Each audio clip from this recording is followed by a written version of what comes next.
Cellphone mo naman next. Kala mo? Ba't may flash? Yan, flash. Ano to siya eh, yung video.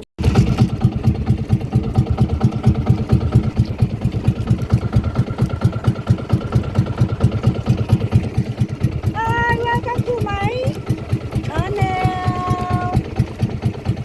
Oh guys, sakay kami ng tagon.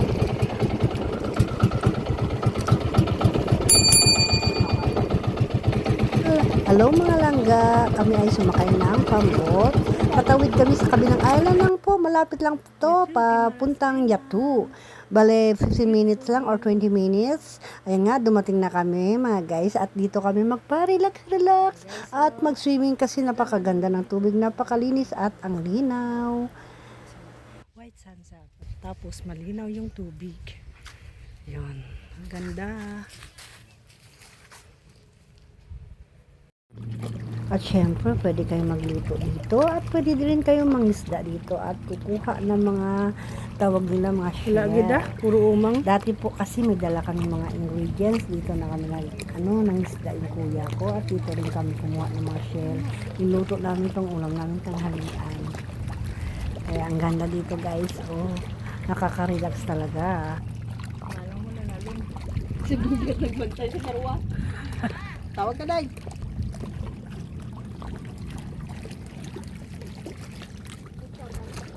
Diyan o, tayo. Dandahan lang maglakad kay madulas. Ano?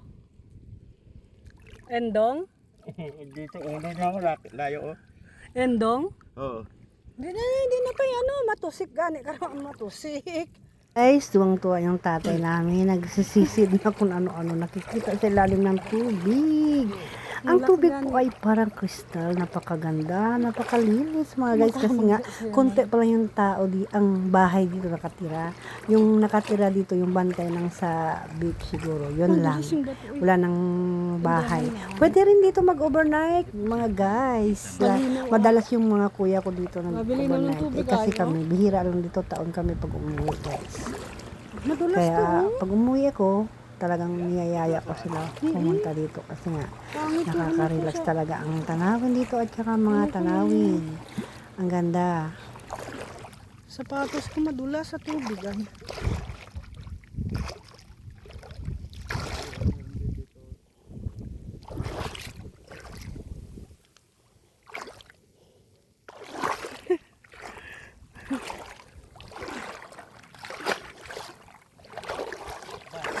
Ha? Balat. Anong balat? Di man pinapansin nila dito yan?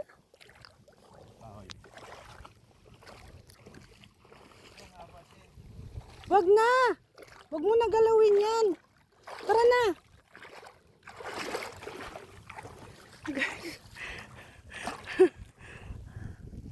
Dami bato. Balik na lang tayo mamaya. Hindi natin kabisado. Mahirap.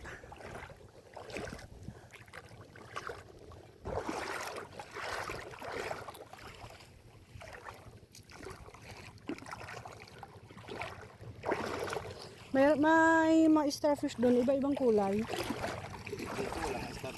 Doon no, iba-ibang kulay, may blue, may yellow.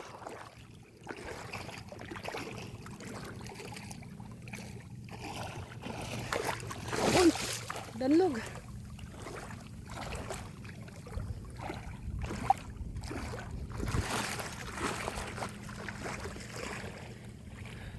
Balik na kami sa cottage.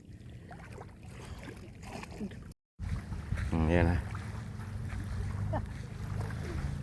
Oh.